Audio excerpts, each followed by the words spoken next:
The Knights of Columbus was started in 1882 by a small-town priest named Father Michael McGivney. His goal was to start the organization of Catholic laymen that help the poor, the widowed, and the orphan. Today, the Knights of Columbus continues with this mission and now has over 2.2 million followers and 17,000 councils worldwide. As a young man and new member of the Knights, I had no idea St. Rose had a council back in the 90s. That council unfortunately went inactive in 1994. Fast forward to 2023, and when Father Dennis arrived, he noticed there was an immediate need to reestablish the Knights here at St. Rose of Lima.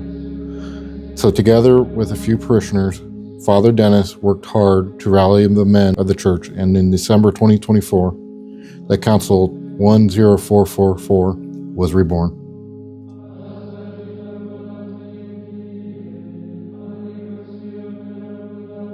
Well, I've been part of the Knights of Columbus since 2002. We had a council at Mount St. Mary's University.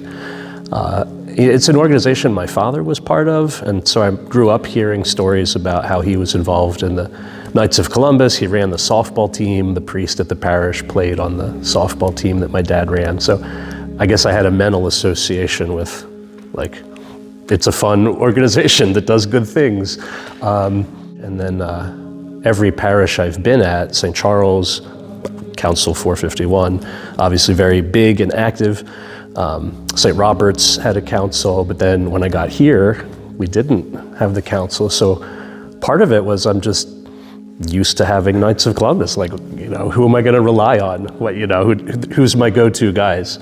And I found those, of course, but it just makes sense to have that structure of the greater organization that helps us to plug in, even beyond our parish. I think it's a great organization that raises a lot of money for charity, for pro-life, for the church.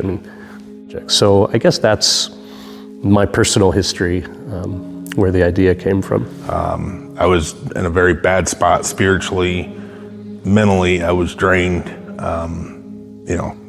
attempted suicide, and it was through Father that I was introduced to the Knights. And because of that, the Knights sponsored me to go to Lourdes, France, where I found my spiritual health and all the things that were bad replaced and repaired. It was when we came home that Father and myself and Troy Robertson sat down and we figured out that there used to be a council at our parish. Well, this is all good things. We'll just bring it back to life, and that's what we've done.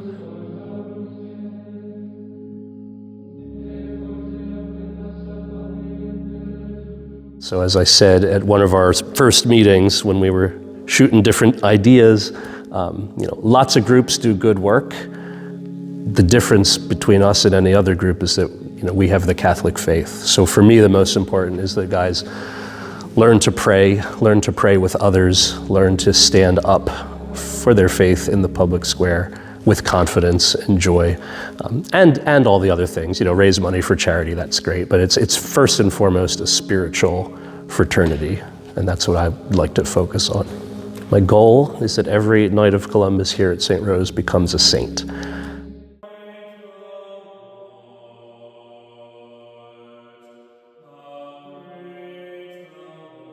Some of the things to start off with, probably our biggest event, right, is the hog roast for Andy Balmer to go to Lourdes. It was a very big event for us.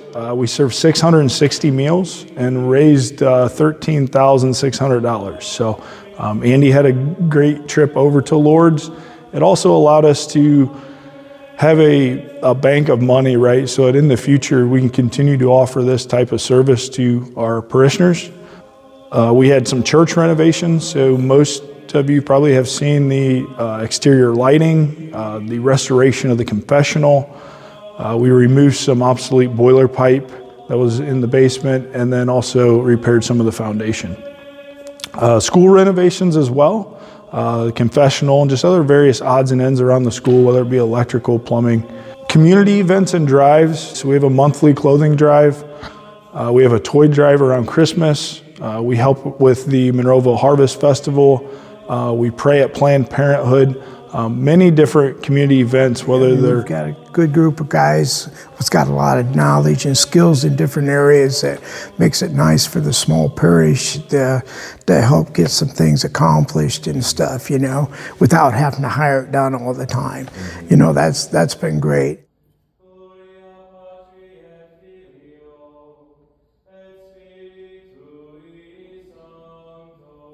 It gives you a feeling of brotherhood. You know, I got 2 sisters. I don't have a brother. So all you guys are very important to me because I feel that closeness that we can get things done, and the things that we do has been exciting for me. So it's made me, you know, feel better about things. I remember what the nights are all about. It's about helping your parish, your community, your family. And so I really enjoyed being able to come back to the council and be with my brothers. And I've had a health problem the last year, and it's been comforting for me. And I'm going to get emotional about this, but it's been comforting for me to know that my brothers and their families have been praying for me. And so that's what the nights are all about for me, is helping each other out, helping your parish, helping your community, and being together. One of the greatest, but also the simplest, one of the knights told me that, you know, he never really knew how to pray the rosary before. But because we do it, pray the rosary before every meeting, now he's got it down and he knows it. So to me, that gave me a lot of joy. Knights of Columbus reinstated and had their presentation at Mass. Both my children and my wife looked at me, and you know, it was something I couldn't ignore, right? A message from God that, hey, this is your time. So after Mass, I met with the Knights of Columbus and started filling out the form, and recently learned you had to be Catholic to join the Knights. So that kind of preempted, okay, well, maybe I should rethink about joining the Catholic Church.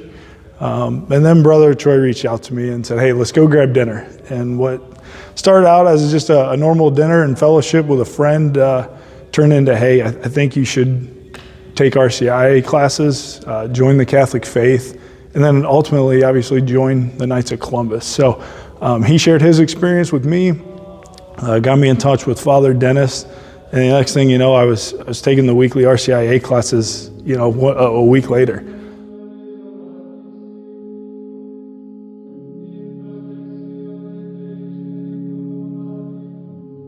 Our role as men in the church is we need to be leaders. We need to show our children, our young boys coming up behind us, our daughters, what it is to be a proud Catholic. We need to incorporate that into our daily lives with how we act, how we treat other people, how we welcome people to our parish and to our council. So I joined the Knights to be that faith leader, mainly for my children, because I never realized I was lacking in that faith leadership. I wanted them to see me taking that active role in my faith. But with the Knights, it's really coming together. A group has given me the courage to be more brazen in my faith, be more outgoing. And my children see that, my friends see that. And with the community of not just people, but of men.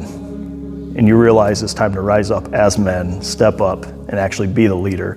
And it's easier for me simply because I have brothers all around me to do that. Men need to be leaders in the church, showing their faith, not being afraid to show their faith. Showing younger men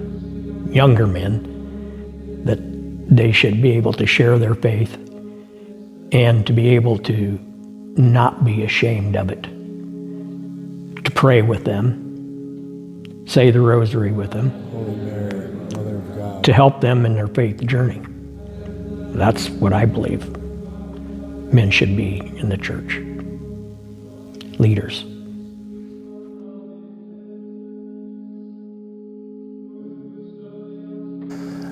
Initially, when I was approached with joining the Knights, it was like, one more thing, but then I realized what better thing to dedicate a little bit of my time to than God and that community of faith. It's enjoyable. It's an enjoyable thing. It's not work. It's an enjoyment. I think a lot of men at first are hesitant to do it, but once they get involved, they see the good and the fun that we have. I can't make all the meetings, but I help how I can. And that's, I think, the biggest thing. We don't expect everybody to do everything, but just do what you can. If you are nervous, just come talk to us. There's no commitment, there's no pressure. We just want to talk to you. It's a great thing, and I can honestly, sincerely say you won't regret it. Catholic men, the world needs you. In a day and age where sin is just a click away, politics try and divide us, and we're surrounded by a world that revels in immorality, we need you to stand courageously in your faith. We need you to rise up and be a soldier for Christ. Band together, join the Knights of Columbus, and let's show the next generation what Christ looks like.